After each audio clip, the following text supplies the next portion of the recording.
Hi hello friends, എല്ലാ കൂട്ടുകാർക്കും സാന്ത്വന സീരിയലിൽ ഇനി വരാൻ പോകുന്ന ഒരു അടിപൊളി എപ്പിസോഡ് റിവ്യൂയിലേക്ക് തന്നെ സ്വാഗതം കേട്ടോ. ചാനൽ ആദ്യമായിട്ടാണ് കാണുന്നുണ്ടെങ്കിൽ ഒന്ന് സബ്സ്ക്രൈബ് ചെയ്ത് ലൈക്ക് ചെയ്ത് സപ്പോർട്ട് ചെയ്യാൻ വേണ്ടി മറക്കല്ലേ.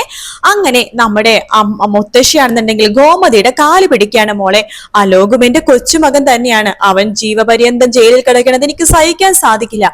അവൻ എങ്ങനെയെങ്കിലും പുറത്തിറക്കാൻ വേണ്ടി സഹായിക്കണം എന്നൊക്കെ പറയുമ്പോൾ ഗോമതി അതൊന്നും കേട്ട് മിണ്ടാതിരിക്കുന്നുണ്ടെങ്കിലും കോടതിയിൽ എത്തുമ്പോഴേക്കും ബാലനോട് ഈ കാര്യങ്ങളൊക്കെ പറയണ്ടേ. നോക്ക്, അലോകിനെ ഇപ്പൊ 2 ആഴ്ച ജയിലിൽ കിടന്ന് അനുഭവിക്കേണ്ടതൊക്കെ അവൻ അനുഭവിച്ചു. ഇനി നമുക്ക് വേണ്ട ബാലട്ടെ, കേസും കാര്യങ്ങളും ഒന്നും വേണ്ട. കാരണം അലോകിന് എന്തിനു സംഭവിച്ച എന്റെ അമ്മക്ക് അത് സഹിക്കാൻ സാധിക്കില്ല. എന്റെ അമ്മ ആകെ തകർന്നു പോകും ബാലേട്ട എന്നൊക്കെ പറയണം. ഇതെല്ലാം തന്നെ അനു കേൾക്കുന്നുണ്ട്. അപ്പൊ ഈ ഒരു ഭാഗമാണ് ഇന്നത്തെ എപ്പിസോഡിൽ ലാസ്റ്റ് കാണിച്ചത്. അപ്പൊ ബാലൻ പറഞ്ഞിട്ട് താൻ എന്തൊക്കെ പറഞ്ഞു ശരി, അലോകിനെ പോലെ തന്നെ നീതി കിട്ടേണ്ടത് തന്നെ. അലോകിന് നീതി കിട്ടേണ്ട ഒരു മാങ്ങാത്തോലും കിട്ടണ്ട, പക്ഷെ എന്റെ മോൾക്ക് നീതി കിട്ടേണ്ടതാണ്. ഇവിടെ തന്നെ പോലത്തെ ഇങ്ങനത്തെ അമ്മമാരാടോ ഈ ലോകത്തിന്റെ ശാപം എന്ന് പറഞ്ഞത്. പെമ്മക്കൾക്ക് നീതി കിട്ടേണ്ടടുത്ത് വായ തുറന്ന് നീതി പറയണം. അതൊന്നും പറയാൻ പറ്റില്ല. നോക്ക്, താൻ എന്തൊക്കെ പറഞ്ഞാലും ശരി, ആരുടെയൊക്കെ തല തെറിച്ചു പോണെന്ന് പറഞ്ഞാലും, ഭൂമി ഇടിഞ്ഞു വീണെന്ന് പറഞ്ഞാലും, ഭൂമി കുലുക്കം സംഭവിച്ചാലും എന്റെ മകളുടെ നീതിക്ക് വേണ്ടി ഞാൻ ഏത് അറ്റം വരെയും പോകുമെന്ന് പറഞ്ഞ ബാലൻ ഒറ്റക്കാലിൽ നിൽക്കാണ്. ഇത് കേൾക്കുമ്പോ ഗോമതി പൊട്ടിക്കരയാട്ടോ. അനുക്കും വല്ലാത്ത വിഷമവുന്നുണ്ട്.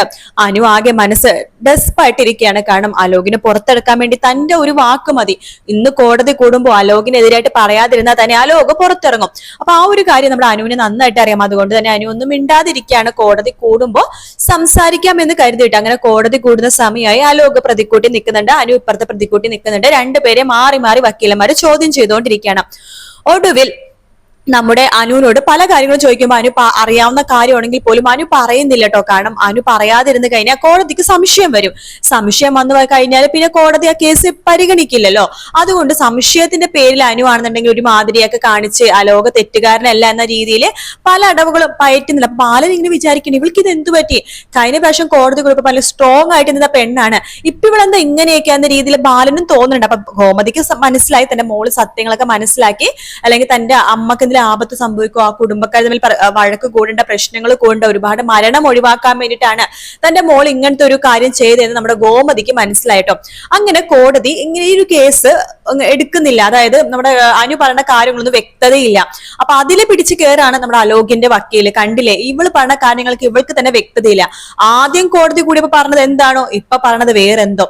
ഇവളും നുണയാണ് പറയണത് എന്നൊക്കെ പറഞ്ഞിട്ട് കോടതിനെ അത് തെറ്റിദ്ധരിപ്പിക്കുകയാണ്. അപ്പൊ കോടതി അത് വിശ്വസിക്കുകയും ചെയ്യുന്നുണ്ട്. അങ്ങനെ കോടതി ആ തീരുമാനത്തിൽ എത്താണ്, അലോകിനെ വെറുതെ വിടാതെ തീരുമാനത്തില്. അങ്ങനെ അലോക് പുറത്തേക്ക് ഇറങ്ങുമ്പോ തന്നെ അലോകിന്റെ തനി സ്വരൂപങ്ങൾ കാണുവാട്ടോ. അനു, നീ നോക്കിക്കോടി, നിനക്ക് ഇതിനുള്ള പ്രതികാരം ഞാൻ ചെയ്തിരിക്കും. പോലീസുകാർ എനിക്ക് ഇടിച്ച ഓരോരോ ഇടിയിലും ഞാൻ സ്വർഗം കണ്ടു, നക്ഷത്രങ്ങൾ എണ്ണുമായിരുന്നു. അതിന്റെ ഇരട്ടി ഞാൻ നിനക്ക് തന്നിരിക്കും. തന്നില്ലെങ്കിൽ എന്റെ പേര് അലോക് എന്നല്ല എന്നൊക്കെ പറഞ്ഞിട്ട് ഭീഷണിപ്പെടുത്തിയിട്ടാണ് അലോക് അവിടെ നിന്ന് പോകുന്നത് കേട്ടോ. അപ്പൊ ബാലൻ പറഞ്ഞിട്ട്, സമാധാനമായാലും ഗോമതി, തനിക്ക് തൃപ്തിയായാലും തനിക്ക് ഇപ്പൊ തനിക്ക് സന്തോഷമായില്ലേ?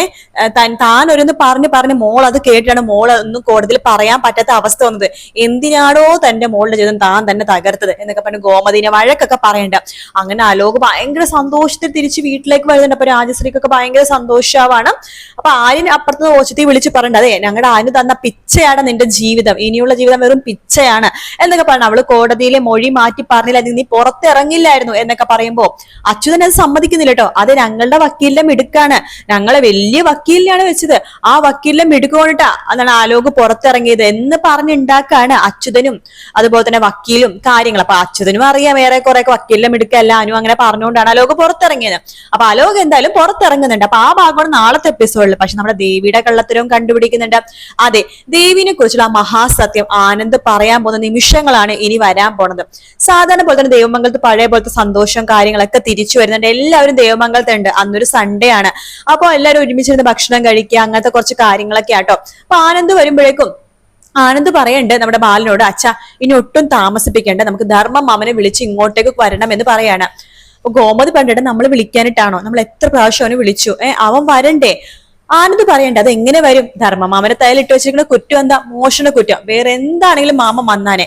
മാമന് മോഷണ കുറ്റം ഇട്ട് വെച്ചോണ്ട് ഇനിയിപ്പോ ഈ വീട്ടിൽ നിന്ന് 1 രൂപ പോയാലും കടയിൽ നിന്ന് 1 രൂപ പോയാലും മാമനെ അല്ലേ കുറ്റപ്പെടുത്തുള്ളൂ, മാമനല്ലേ ഒരു സംശയിക്കുള്ളൂ. അതുകൊണ്ടാ മാമൻ വരാത്തത്. മാമൻ അച്ഛനടുത്തൊരു ഡയലോഗ് പറഞ്ഞല്ലോ, ആ ഒരു പൈസ മോഷ്ടിച്ചത് ആരാണോ അവരെ കണ്ടുപിടിച്ചു അതിന് മാമൻ ഇങ്ങോട്ട് വരാന്നല്ലേ? അതെ, ആ പൈസ മോഷ്ടിച്ചത് ആരാന്ന് ഞാൻ കണ്ടുപിടിച്ചു അച്ഛ എന്ന് ആനന്ദ് പറയാണ്. ബാലൻ ചോദിക്കണ്ടേ, നീ കണ്ടുപിടിച്ചോന്നോ? അതെ അച്ഛ, ഞാൻ ആ പണം മോഷ്ടിച്ചത് ആരാന്ന് കണ്ടുപിടിച്ചു. വാ വാ എല്ലാവരും വാ. എടാ ആര്യ, അടാ മീനാക്ഷി, മിത്ര എല്ലാവരും കേട്ടോ, അച്ഛ അമ്മ എല്ലാവരും വിളിക്കാട്ടോ. എവിടെ അവളെവിടെ? ദേവി, അവളാണ് വരേണ്ടത്. മിത്ര അവളൊന്ന് വിളിച്ചോണ്ട് വന്നേ. ദേവിയെടുത്ത് റൂമിൽ പോയിട്ട് മിത്ര ദേവിയെടുത്ത് ആനന്ദേട്ടൻ വിളിക്കുന്നുണ്ടെന്ന് പറയാണ്. അങ്ങനെ ദേവിയും അവരുടെ കൂടെ വന്ന് നിൽക്കുന്നുണ്ട്. അപ്പൊ ആനന്ദ് പറഞ്ഞു, ഞാൻ വലിയൊരു സത്യം വെളിപ്പെടുത്താൻ വേണ്ടി പോവാണ്. നമ്മുടെ കടയിൽ നിന്ന് ആദ്യം പോയത് 2000 രൂപ അല്ലേ ദേവി? കറക്റ്റ് അല്ലേ കണക്ക്? 2000 രൂപയാണ് ആദ്യം മിസ്സായത്. അതിനുശേഷം 25,000 രൂപ അല്ലേ? അതെ. പിന്നീട് അങ്ങോട്ട് പൈസ പോയിട്ടുമില്ല അല്ലേ? ഇല്ല, അതിനുശേഷം പിന്നീട് പോയിട്ടില്ല. അപ്പൊ അതുകൊണ്ട് എല്ലാവരും സംശയിക്കണം ധർമ്മം മാമനെ തന്നെ ആയിരിക്കും. മനസ്സിലെവിടെയൊക്കെ ഒരു പൊടി സംശയം വീണിട്ടുണ്ടെങ്കിൽ ധർമ്മമാമ പോയതിനു ശേഷം പൈസ പോയിട്ടില്ല. അപ്പൊ ധർമ്മമാമനെയാണ് എല്ലാവരും സംശയിക്കുള്ളൂ. ധർമ്മമാമനെ തല കുറ്റുവിട്ട് വെക്കാന്ന് ചില ആൾക്കാരൊക്കെ വിചാരിച്ചു. എടാ നീ അങ്ങോട്ടും ഇങ്ങോട്ടും തൊട്ട് കളിക്കാതെ ഉള്ള കാര്യം എന്താ വെച്ചാൽ തുറന്നു പറ. ഗോമതി പറയുമ്പോഴേക്കും ആനന്ദ് പറയണ്ട അമ്മേ എന്നാ അമ്മ കേട്ടോ, ആ കള്ളൻ വേറെ ആരുമല്ല, പണം മോഷ്ടിച്ചത് ധർമ്മമാമനല്ല, ഇവളുടെ അച്ഛൻ ഉദയഭാനുവാണ് എന്ന് പറയണം. ഇത് കേൾക്കണ ഗോമതി, എന്താ നീ പറഞ്ഞത്? നീ ഒരു അനാവശ്യം പറയല്ലേ ആനന്ദേ? ബാലൻ പറഞ്ഞേ, ഉദയഭാനു സാർ നമ്മുടെ കടയിൽ 2-3 രൂപ എടുക്കേണ്ട ഒരു കാര്യവും ഇല്ല, ഉദയഭാനു സാറൊന്നും അല്ല. ഇത്രയും പറയണ്ട ആനന്ദേട്ടാ. ആനന്ദേട്ടൻ ദേവി എടുത്തത് ദേഷ്യം ഉണ്ടെന്ന് കരുതിയിട്ട് ഇങ്ങനെയൊന്ന് കുറ്റപ്പെടുത്തരുത് കേട്ടോ. ഞങ്ങൾക്ക് അല്ലെങ്കിൽ മനസ്സിലാവുന്നൊക്കെ ഉണ്ട്. എന്തു മനസ്സിലാവുന്നുണ്ടെന്ന് മീനാക്ഷി പറയണ്ട്. അതെ, മിത്ര പറഞ്ഞതിൽ കാര്യമൊക്കെ ഉണ്ട്. കുഞ്ഞ് നഷ്ടപ്പെട്ട പിന്നെ ആനന്ദേട്ട ദേവിയെടുത്തത് ചെറിയൊരു ദേഷ്യവും കാര്യങ്ങളൊക്കെ ഉണ്ട്. അതിനെ വേണ്ടിട്ട് ആനന്ദേട്ടൻ വെറുതെ കുറ്റപ്പെടുത്തൊന്നും വേണ്ട. ദേവിയെടുത്ത അച്ഛനാണ് പണം മോഷ്ടിച്ചത്, അദ്ദേഹത്തിന് പണം മോഷ്ടിക്കേണ്ട ആവശ്യമൊന്നുമില്ല. ആനന്ദേട്ടൻ പൊയ്ക്ക് ആനന്ദേട്ട പറയാണ്. നിങ്ങളൊന്ന് വിശ്വസിക്കണമെന്ന് എനിക്കറിയാം. നിങ്ങൾക്കൊക്കെ അയാൾ വലിയ ഉദയഭാനു സാറല്ലേ, പക്ഷെ അയാളാണ് പണം മോഷ്ടിച്ചത്. അയാളുടെ കുടുംബം കള്ളക്കുടുംബം, ഇവള് കള്ളി, പെരും കള്ളി, അയാളുടെ ഭാര്യ കള്ളത്തി എന്നൊക്കെ പറയാണ്. ഇതൊക്കെ കുറെ നേരം കേട്ട് കഴിയുമ്പോഴേക്കും നമ്മുടെ ഗോമതി അടുത്തേക്ക് ഒരു ഒറ്റ അടി വെച്ച് കൊടുക്കണം ആനന്ദിന്റെ മുഖത്തേക്കിട. മര്യാദക്ക് സംസാരിക്കണം, ആൾ തരം അറിഞ്ഞ് സംസാരിക്കണം. അമ്മ എന്നെ തല്ലിയല്ലേ? അമ്മ എന്നെ തല്ലിയല്ലേ? അതേടാ തല്ലി. നിന്റെ അനാവശ്യ കാര്യങ്ങൾ പറയാൻ പറ്റുന്ന സ്ഥലമല്ലേ ഇത്. അപ്പൊ ബാലൻ വേണ്ടല്ല, നീ പറഞ്ഞല്ലോ ഉദയഭാനു സാറിന് പണം മോഷ്ടിച്ചേന്ന്. അച്ഛൻ ഇനിയെങ്കിലും അയാൾ ഉദയഭാനു സാറേന്ന് വിളിക്കല്ലേ? അയാൾ ഉദയഭാനു എന്ന് വിളിക്കണ വലിയ കാര്യമാണ്. കള്ളാന്നാണ് വിളിക്കേണ്ടത്. എടാ നീ പറഞ്ഞു ഉദയഭാനു സാറാണ് പണം മോഷ്ടിച്ചേന്ന്. അതിന്റെ തെളിവ് നിന്റെ അടുത്തുണ്ടോ? ഉണ്ട്, തെളിവുണ്ട്. തെളിവുണ്ടത് കൊണ്ടാണല്ലോ ഞാൻ വന്നത്. ഇന്ന തെളിവ് കണ്ടോ എന്ന് പറഞ്ഞിട്ട് ഫോണിലെ കാഴ്ച അങ്ങോട്ട് കാണിച്ചു കൊടുക്കണം. വീഡിയോ റെക്കോർഡ് എല്ലാം കാണിച്ചു കൊടുക്കാണ്. ഭക്ഷണം കഴിച്ചുകൊണ്ടിരുന്ന ആര്യനും ആകാശൊക്കെ വാ പൊളിച്ചങ്ങോട്ട് എഴുന്നേക്കാണ്. അത് കാണുമ്പോഴേക്കും ദേവിക്ക് ആകെ പരതാവട്ടെ, കയ്യും കാലക്കിന് വിറക്കാട്ടെ ദേവിയുടെ. ദേവിയൊക്കെ റൂമിലേക്ക് ഓടിപ്പോയി പൊട്ടിക്കരയാണ്. ആനന്ദ് പറയണ്ടേ, കണ്ടില്ലേ അവളുടെ അച്ഛനാണ് പണം മോഷ്ടിച്ചത്. ഇനി നിങ്ങൾക്ക് സംശയമുണ്ടോ? സംശയം ഉണ്ടെങ്കിൽ 2 അടി അവളുടെ മുഖത്ത് കൊടുത്താൽ മതി. മണി പോലെ അവൾ ഉത്തരം പറയും. ഇനി നിങ്ങൾ പറ, അവളിവിടെ വെക്കണോ വേണ്ടയോ എന്ന് പറയാണ്. ആ ഒരു ഭാഗമാണ് നമ്മൾ മറ്റന്നാളത്തെ എപ്പിസോഡിൽ കാണാൻ പോണത്.